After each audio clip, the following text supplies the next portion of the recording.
Psalm Yes. and tried to understand what the secret place was. Yes. And this was, we understood, first of all, that both fear and danger are mental issues. Yes. It was introduced the idea that the way we invite things into our experience is when we have overlapping dreams. This was a term that I introduced to suggest that when our mental content is shared with somebody, then we can have experiential contact with them. Yes. Yes. And that there is a spiritual counterfactor to fear, and that is assurance. The spiritual counterfactor to danger is omniactive love intelligence. And that assurance is the realization of omniactive love intelligence as the truth of one's own situation. Yes. And that is the secret place of the Most High, described in the Psalm. Mm-hmm. Mm-hmm. So at this time, we'll let people come up, unless you have any introductory comments you'd like to make about the issue of safety. Yeah, well, maybe I'll make them in response to the questions. Yeah, okay, fine. Dr. Hora, this is Anna. Yes, Anna. I'm aware that fears that I have and negative thoughts I have a possibility of bringing bad experiences into life. What is the meaning of having a fear of your own negative thoughts, or a fear of something happening to you because you are being negative? And what is the solution to that particular fear? Well, when you begin to be afraid of your own thoughts, that means that you have become a student of metapsychiatry. You deserve to be congratulated, because nothing is more dangerous than our own thoughts. Now, when the Bible speaks about dwelling in the secret place of the Most High, metapsychiatry speaks about dwelling above the firmament in the ocean of love intelligence. Now, what does that mean in practical terms? It means that we have come to understand that valid thoughts flow into our consciousness from the divine mind. And then when we are attentive exclusively to the valid thoughts, the inspired wisdom which flows into consciousness from the secret place of the Most High, then we are safe and things work together for good in our lives. There is a sense of peace, assurance, gratitude, and love. Now, as for negative thoughts, Anne, it is helpful to know that we are not helpless victims of negative thoughts, even though the world is full of them. If you read the papers or you watch the television, listen to the news, you're constantly being bombarded by frightening and seductive and provocative thoughts coming from the sea of mental garbage.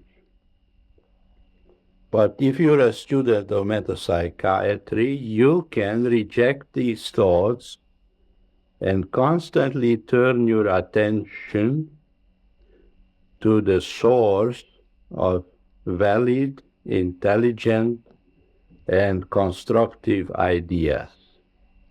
You lose interest in entertaining negative thoughts, even if it is offered to you by scientific and political authorities. And this way, you can learn to be safe in this world. As you know, we have a principle which says nothing comes into experience uninvited. Do you know this principle, Anne? Yes, I do. Now, so we are careful not to entertain negative thoughts, no matter who is suggesting them, no matter by what route they come into our awareness. We reject them on the basis that they are not from God. Therefore, we don't have to entertain them. As a consequence of that, we are spared of unpleasant experiences.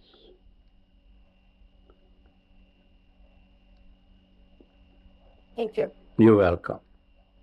Dr. Hora, this is Mary. Yes, Mary? I've been endeavoring to monitor my thoughts and counter them with spiritual truth. Yes. And lately, my dreams have been really disturbing and violent, and which makes me think that that I'm still valuing violence or whatever is going on in my dream, and wondering if you could help me understand if it's possible to continue to counter them in what you think are your dreams. Yes. Okay, Mary.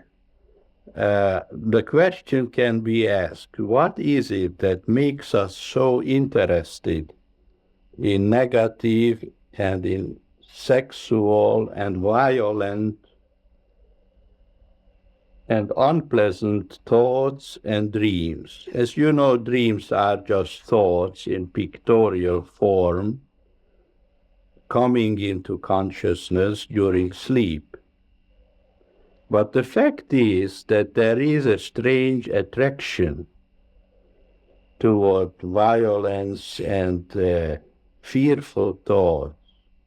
You know, people make a lot of money by making frightening movies, right? And people go and pay money to be frightened out of their wits, and they enjoy it. What is it? Isn't that interesting? That there is a tendency in man to be fascinated by evil in any form. Did you ever think of that, Mary? I know that I myself have that tendency, so I have thought of it, because I'll go see a movie and think that was really sick, and then I'll go see another one just like it as soon as I can. Yes. So what do you think is the meaning of this fascination?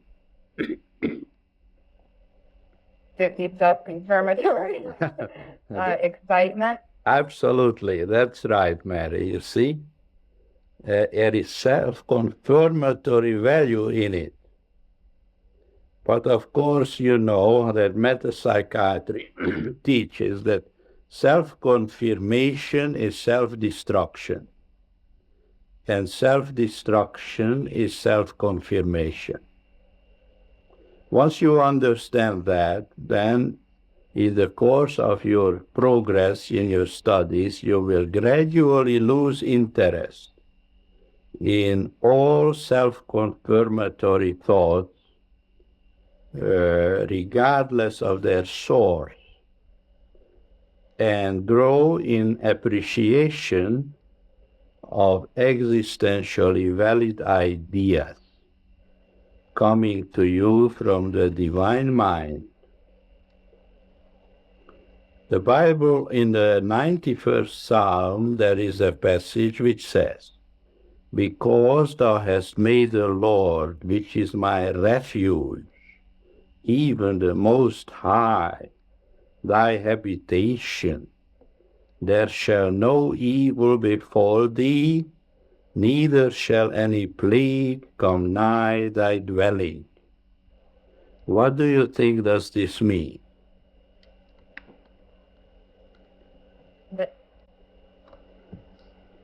And we are aware of mind, love, intelligence is where we live and have our being, that nothing, we would understand that it would be impossible for anything to hurt us. That's right.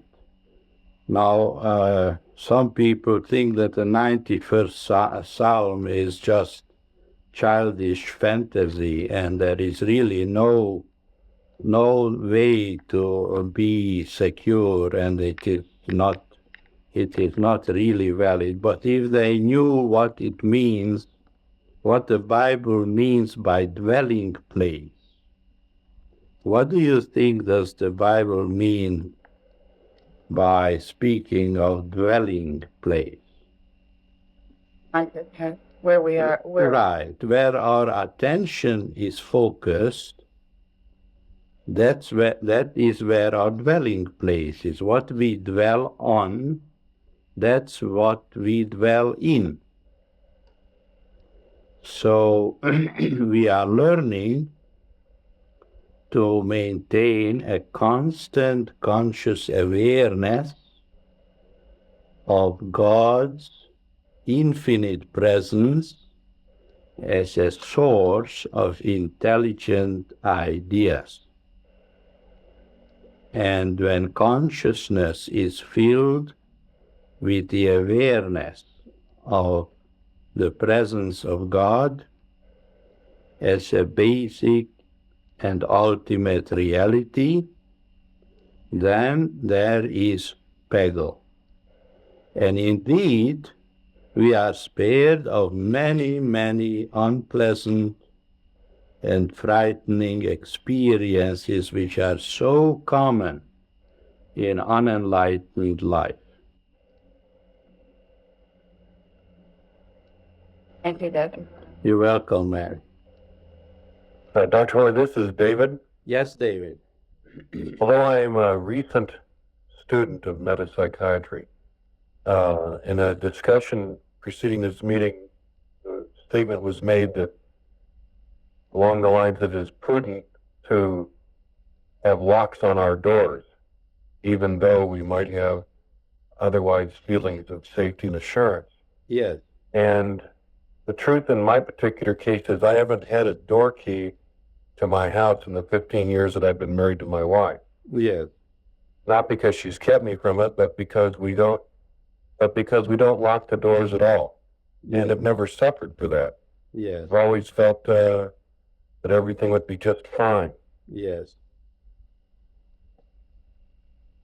It seems to me that in the very same way that we might resist other things to lock the doors to invite the burglar. Now, what is your question, David? I would ask your comment on that. Yes. Well, of course, a metapsychiatric student locks the door not because he's afraid of burglar or burglary, because a locked door is no problem to a burglar, but it is a way of communication. We communicate in the language of the would-be snooper by saying, this far and no further. He understands that symbolic language. A locked door is a statement. We do not wish your presence. Whereas if you leave a door open, you are also making a statement and saying, come on in, the place is undefended.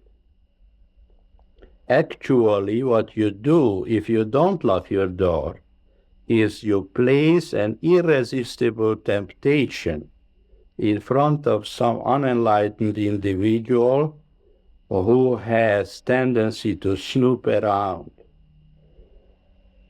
So we communicate this way, either by locking the door or not locking the door. That doesn't mean that we believe that the locked door will be of any protection. Thank you. You're welcome. Dr. Hora, this is Alona. Yes, Ilona. I'm sitting here still trying to formulate a question. Before I came to the seminar, and I received the little flyer that this would be on safety and security, a couple of thoughts occurred to me in light of the situation that I'm possibly looking at, my husband and I. And when the address came, as our address being the 91st Psalm, I have been reading it and studying it for as long as I've had the little flyer, knowing I was going to come. The situation is that we are looking at relocating out of state, and my husband would be buying a man who's retiring. We would be buying his practice. The only problem in the state where we're going, in that very area, is that there seems to be one of the 3 major nuclear waste dump sites in that state and in that particular city. One of the problems seems to be that there are some radioactive isotopes that have gotten into the water, and but apparently that water doesn't affect the city. But what does affect the city is those same radioactive isotopes, which have been linked to many latent types of cancer, they cannot be isolated. It's too elusive for the scientists to separate it out, so it goes up out of the smokestack over the city. And so recognizing that love intelligence is where we dwell, my question is, was it even intelligent to even contemplate such a move? And second of all, would it really affect, why not? If in fact we dwell in the secret place the Most High, and no matter what the scientist or the source of the danger is, we recognize that nothing can affect us if we are dwelling in consciousness in God. Is your husband a student of metapsychiatry? Yeah. He is. Yeah. Well, it all depends to what extent you have reached a deep understanding of safety as dependent on a spiritualized consciousness. No evil shall befall thee, neither shall any plague come nigh thy dwelling. And now, only you can tell whether you are in complete peace and you are not susceptible to the frightening reports which you read in the papers and which you hear from people. So that it all depends on the degree to which your consciousness has become spiritualized.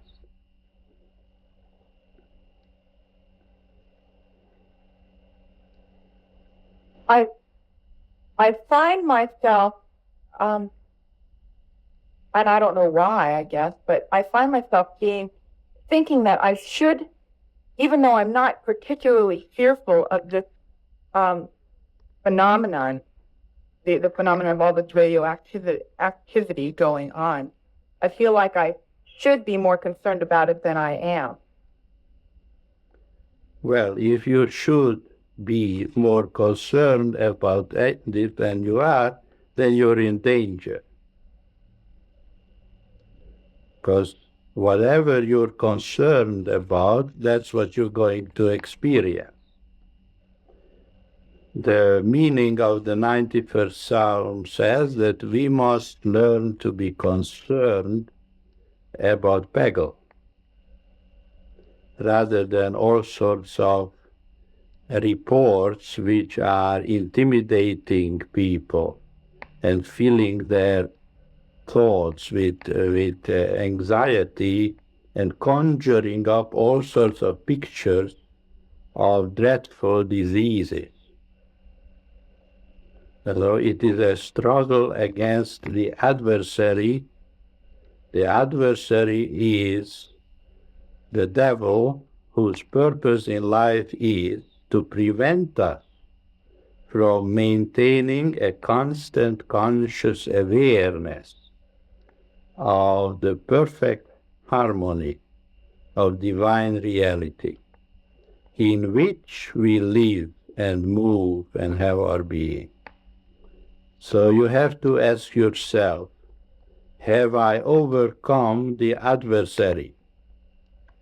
Or does he still have power to distract me from what I wish to pay attention to, or from what God requires me to think about?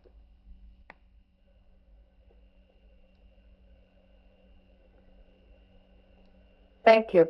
You're welcome, Ilona. Dr. Hora, this is Margaret. Yes, Margaret. I seem to have a fear of knowing the goodness of PAGL, if there is such a thing.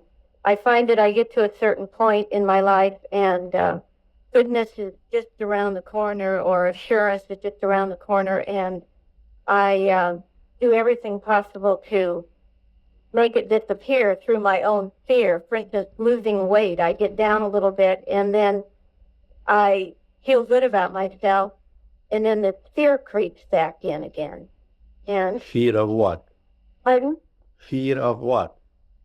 I don't know. There seems to be a fear of knowing the goodness, or of love, or I'm not sure. Well, what you are saying is that you're afraid to be happy, Right? right? Here. Well, if we are afraid to be happy, then our idea of happiness is strictly human happiness, which is always precarious, because invariably it invites envy, jealousy, rivalry, and malice. Have you ever heard of these 4 categories? You mean the 4 horsemen? That's right, you've heard. Yes. So now, of course, you have to discover a kind of happiness which is not susceptible to the 4 horsemen.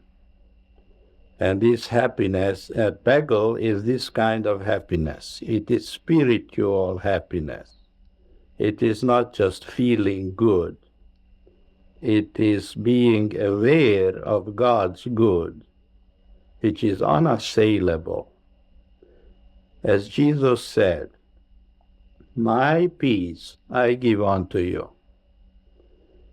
My peace no man taketh from you. Not as the world giveth, give I unto you. Thank you. You're welcome. Dr. Hoy, this is Jay. Yes, Jay. This seems to be a very, very timely seminar. My daughter just got a job delivering pizza. And she came home last night talking about how she had delivered these pizzas and one to a door where the man was selling the pot. And I became very fearful of this. So what do I need to understand about this? Well, again, you have to behold your daughter in the secret place of the Most High, that she continuously dwells in the secret place of the Most High, which is divine love intelligence. Well, she may not be yet mature enough to understand this, but you can know it from her, for her. And every time you think of her, it is helpful for you to bless her. What do we mean by blessing? Acknowledging that she's an image and likeness of God. Yes, and that she is here for God, and therefore she is safe. And that's the best you can do for her. What do I need to do for me? That's operational. What do I need to understand? The same thing, Jay. My fearful thoughts, because they're running rampant. Yes. If you have fearful thought, then you believe yourself to be separated from God. You probably think of yourself as a person. You see, a person is separated from God. It is a fiction which we all have to overcome or be healed of. Existence apart from God is an illusion. Now, you know the story of Moses when he went looking for God and tried to understand God and asked God, "What is your name, sir?" And God said, what did God say? God said, "I am that I am. This is my name. And go to the children of Israel and say to them, I am has sent me." Now, what could this mean? I don't know. It means, Jay, God said, "I am the only I am there is. Besides me, there is no other I am." Which means there are no independent persons anywhere in the universe. Whatever exists is the emanation of God's being. Now, if you learn to understand yourself as an emanation of God's being, then you will see that you're not an autonomous person, but strictly an aspect of divine love intelligence. And that you are here for God, and your child is here for God, and Michael is here for God. Would you believe that?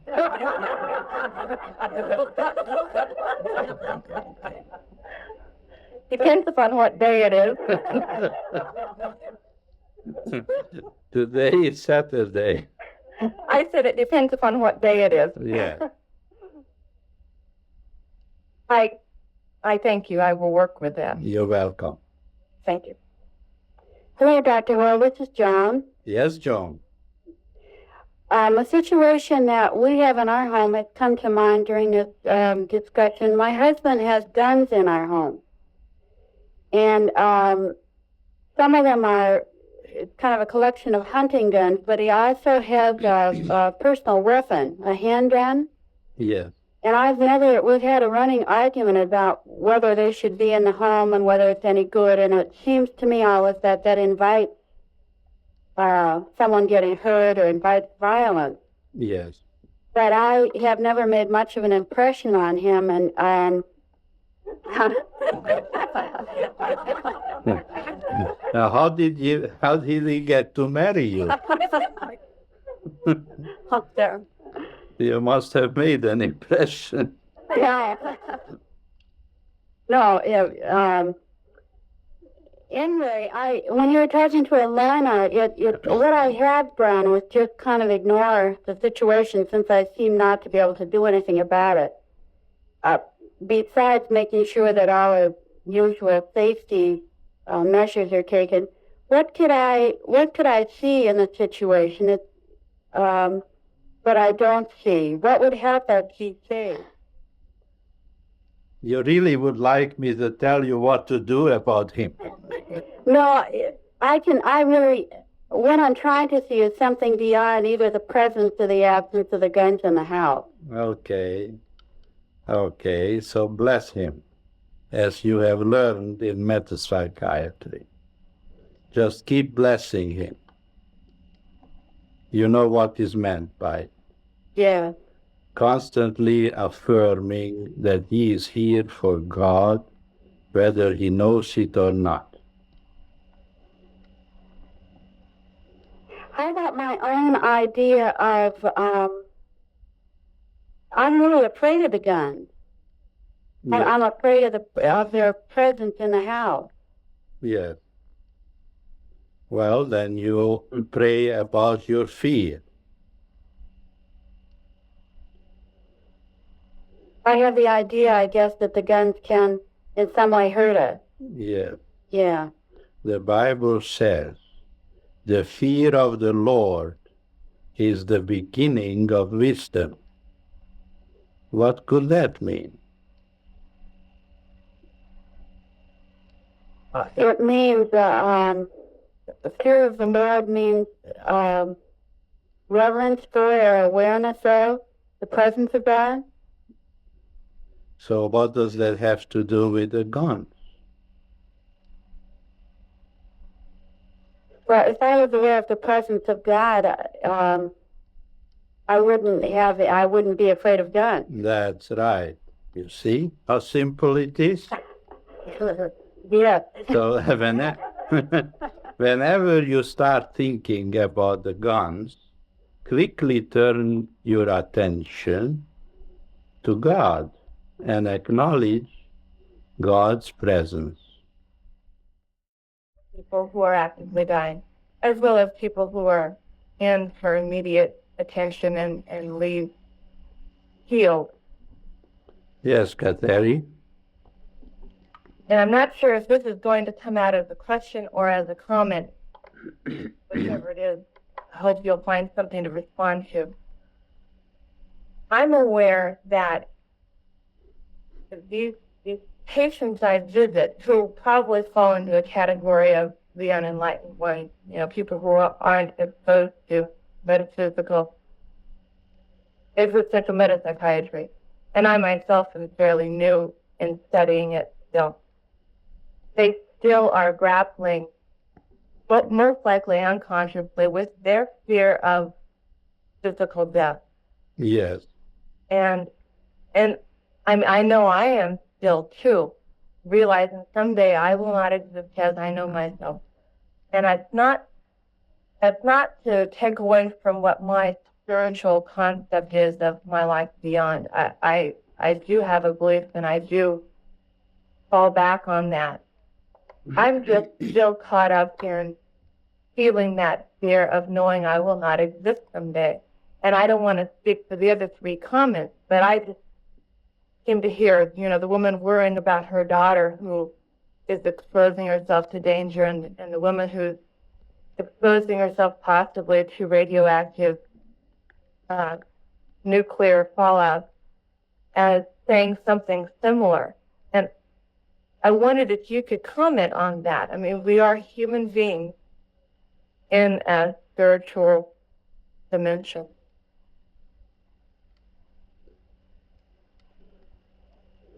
Well, Kateri, as long as we know ourselves as human beings, we are indeed very vulnerable and very troubled about everything. We are subject to all sorts of fears and problems. Now, it is the aim of metapsychiatry to help us discover that we are not human beings, that indeed we are spiritual beings,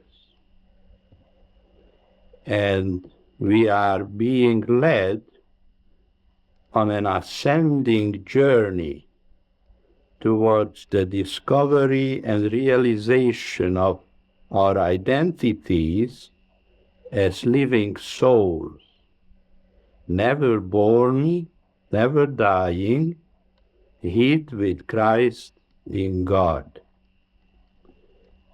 In proportion that this realization dawns on our awareness, Kateri, in that proportion we will lose all fear, whether fear of disease, fear of crime, or fear of passing on. And if you will be liberated from your fears, you will be redeemed from your illusion of being a human person, then your presence in the hospital will indeed be a great blessing to the patients and the co-workers around you. Then you will be really a beneficial presence in your job. So I would welcome you to the study of metapsychiatry and encourage you to look forward to perfect redemption.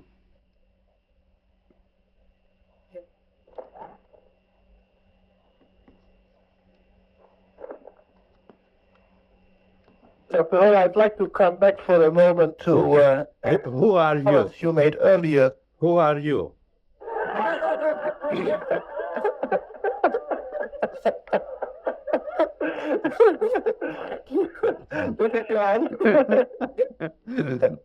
Hello, Jan. Nice to hear your voice. I forgot my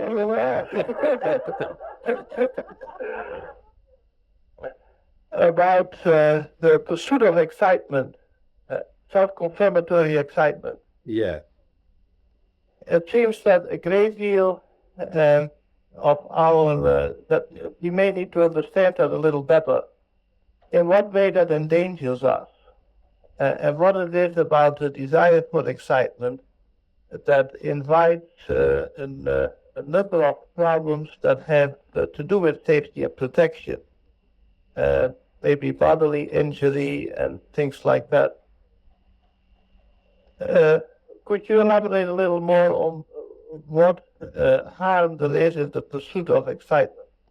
Even though everybody, especially here, or most people see that as a valuable pastime, to have fun, have a good time, to go out, drink, have sexual pleasure, maybe smoke or drink a little. And get into fist fights. Not fist fights? Fist fights. Fist fights, yes. Or web wrestling. Yes. Okay. Mud wrestling. Have you heard of that? Yes, I have. I didn't know it had come to New York already. It has come to my attention, but not into my experience. That was good. Would you please comment on that issue? Yes, Jan, gladly.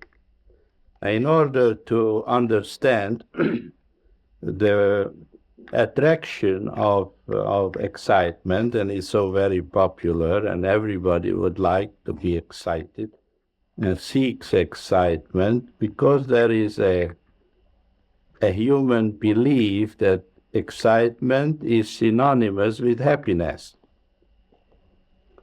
Now, metapsychiatry views excitement as the pleasure derived from the stimulation of the senses. In other words, it is essentially sensualism. Have you ever heard of sensualism? Yeah. If you remember, it is the first gate of hell. Now, not many people realize that the titillation of the senses, one way or another, chemically or through violence or through sex or through a million ways, is actually dwelling at the first gate of hell. Those of you who may have not yet heard of it, in metapsychiatry, we have come to understand that there are 5 gates of hell. Does anyone know how to enumerate them?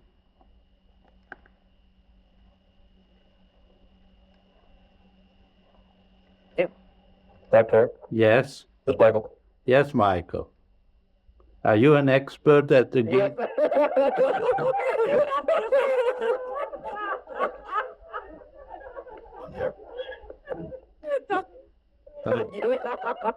Okay, show us your expertise.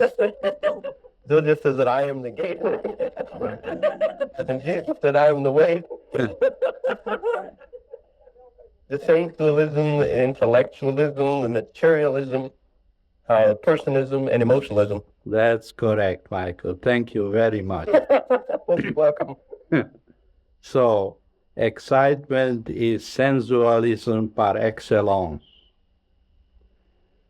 And therefore, while people may find that it feels good, actually it is very harmful. Now, a spiritual being is not interested in excitement. He is interested in spiritual happiness. What would spiritual happiness be?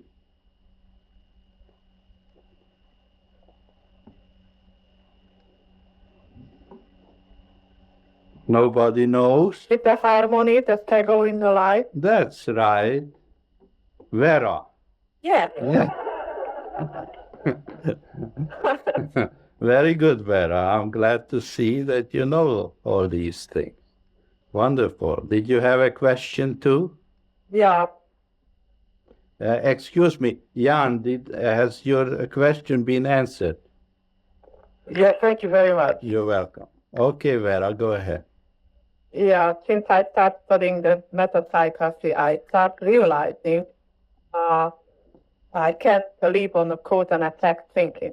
That's good, right? And lately, I start swimming. Yes. And I'm always afraid to put my head in the water. Uh-huh. Earlier, I tried to really push myself in it, and I was frightened. It came back in me because when I was 6 years old, I almost drowned and fell. Yeah, that's cause and effect. Yeah. So if it's not so, then I was thinking I am afraid from machine. From machine? From machine.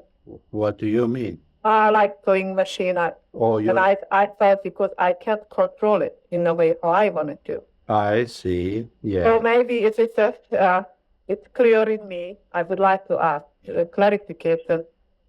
To be afraid to jump in the water or put my head in it and not swimming like a dog,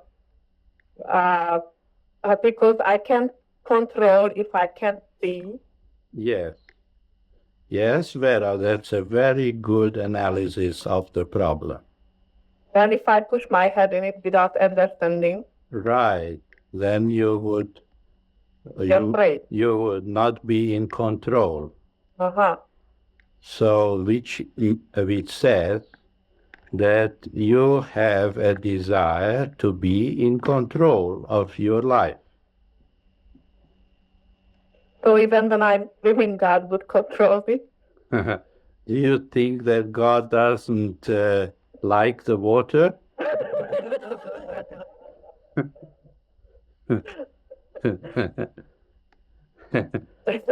No, I know it doesn't go that way. It is not possible to be absent from God. God is with you, and in proportion that you understand your inseparability from the good of God, from God's presence, in that proportion, you will be able to let go of the compulsion to be in control. Yeah, and it gives pleasure to me. Right. Okay, thank you very much. You're welcome. Dr. Hora, this is Ilona again. Yes, Ilona. You said that the only way that we can go into a potentially hazardous or unsafe or unsecure situation is if we look within ourselves and know that we have overcome the adversary. Yeah. How might we be assured that we have overcome the adversary? What do we always know? You have to learn to monitor your thoughts all the time, Ilona, and also be aware of your dreams, and reach a point where you are not being tormented by undesirable thoughts, even if you are bombarded with such information through the media, you are not impressed by it, and nothing can divert your attention from the conscious awareness of God's presence in your life. And if in fact I am temporarily diverted, Yes, but am called back to the truth, right.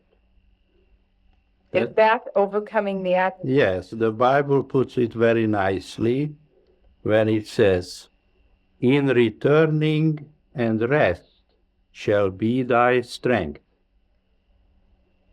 We keep returning to the consciousness of God's infinite loving presence. In returning and rest shall be thy strength.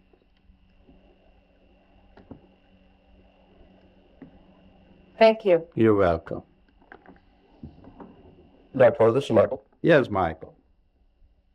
I would like clarification. Did you say that violence is a form of sensualism? Absolutely. There is a chapter about it in the first book. I've read it several times. I've never understood it. Maybe now you will. Thank you. Sometimes we have blind spots. Yeah. And in one of your chapters, you mentioned that phobias are a fear of losing control. That's right. That's right. I'm glad you brought it up because I wanted to speak about it in connection with Vera's fear about putting her head into the water, and fear of sewing machines. Those are phobias. Phobias is afflict people who believe that they must be in control of their lives and every situation. When you're riding in an elevator, for instance, if you believe in the importance of personal control, and you have absolutely no control, you have pressed the button and the elevator takes over control of your life temporarily, and you can get a phobic, panicky reaction. So there are people who have various phobic fears, and it always points towards a fear of not being in control. Of course, we are never in control, but they don't know it. So regardless of the specific phobia, it's always the same thing? It's always a strong belief in the importance of personal control. Like one of my issues has always been a fear of height. Yes. And there's at times where one time the family went to Niagara Falls. Yes. The concern of the height, but there was also a sense of wanting to jump in. Is that just to alleviate the fear? Yeah. Maintain control by if you doing what you're afraid of? Yes, if you would jump in, then you would be in control. Okay. Thank you, Doctor. Yes, you're welcome. Dr. Hora, this is John. Yes, John. Came to mind that in a couple of the remarks, you talked about understanding, and in proportion that we understand what we really are, then there's safety and security in that. Yes. Could you expand on that by explaining the difference between understanding or realization and a belief? Understanding and realization are synonymous. Belief indicates doubt, John. As long as we believe, it is a sign that we doubt. And as long as we doubt, we try to overcome our doubts by believing. and we are caught up on this dualism and usually wind up being very skeptical about everything. The thinker has a tendency to be skeptical. He wants to believe in order to overcome his skepticism. But that's no solution to skepticism.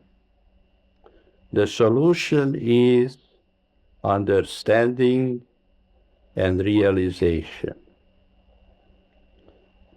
The Bible says the principal thing in life is wisdom. Therefore, seek wisdom, and with all thy get wisdom, and with all thy getting, get understanding. Only that is real to us what we have understood.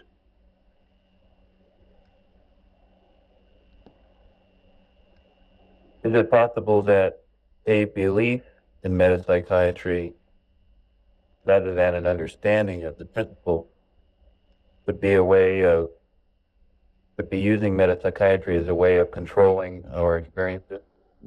If you approach metapsychiatry with a desire to believe in it, you would turn it into a religion. And that wouldn't be very helpful.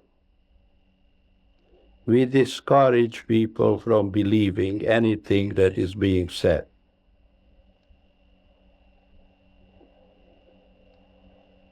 Thank you.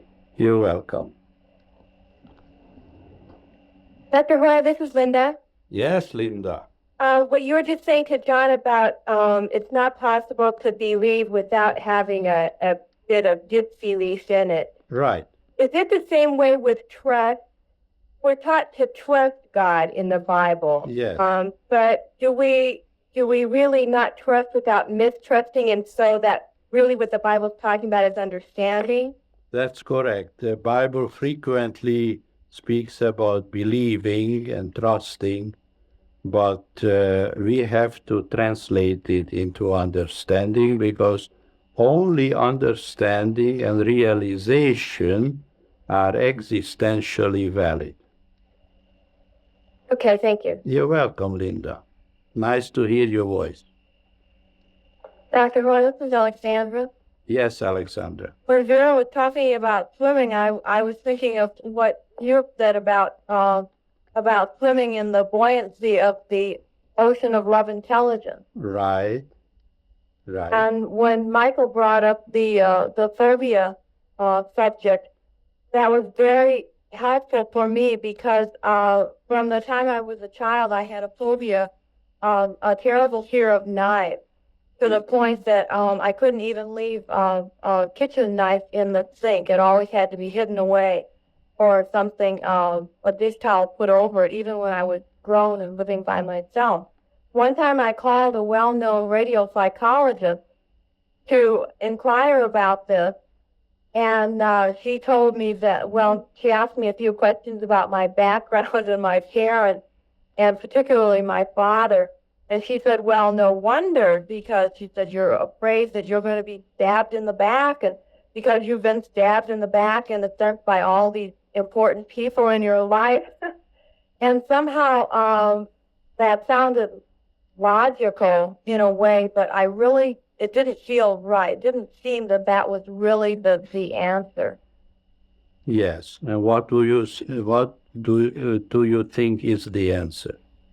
I think that there is has something to do with, as you explained to Michael, the belief that I had to be in control. Yes. I had to be in control of myself and my life, and protect myself and different things. Yes. And now I do have a question on a situation that I'm in regarding fear. And I have a very lovely place that I'm living now, and it's a guest apartment on someone else's property. It's a very large house. Excuse me. And I'm living in this apartment, and it's delightful. And but my fear reoccurs in the sense that I make up imaginary ways that I might displease this person who owns the property and then be asked to leave because it's almost too good to be true. Uh-huh. So I wanted to understand how what the meaning is of the fear when, from all indications, everything is going fine and I have no basis for it. Well, you would like to be able to control his sentiments It's a lady. or her sentiments towards you. Control her sentiments? Yes. You see yourself as at the mercy of her feelings about you. If she likes you, you can stay. If she dislikes you, you would have to leave. So now you would like to be able to control how she would feel about you. And where is God? Right there. Right there in the midst of it all. That's right.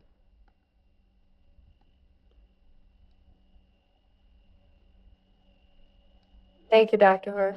You're welcome.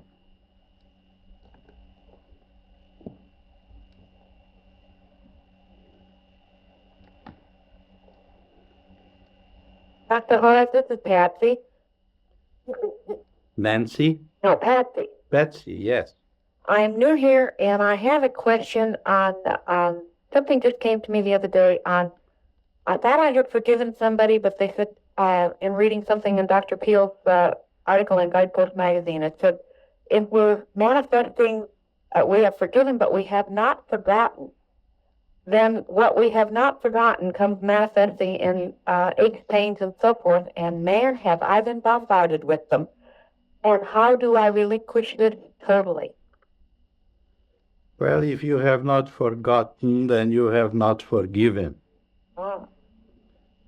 Now, we have a little booklet about forgiveness, and that could be very helpful to you. Okay.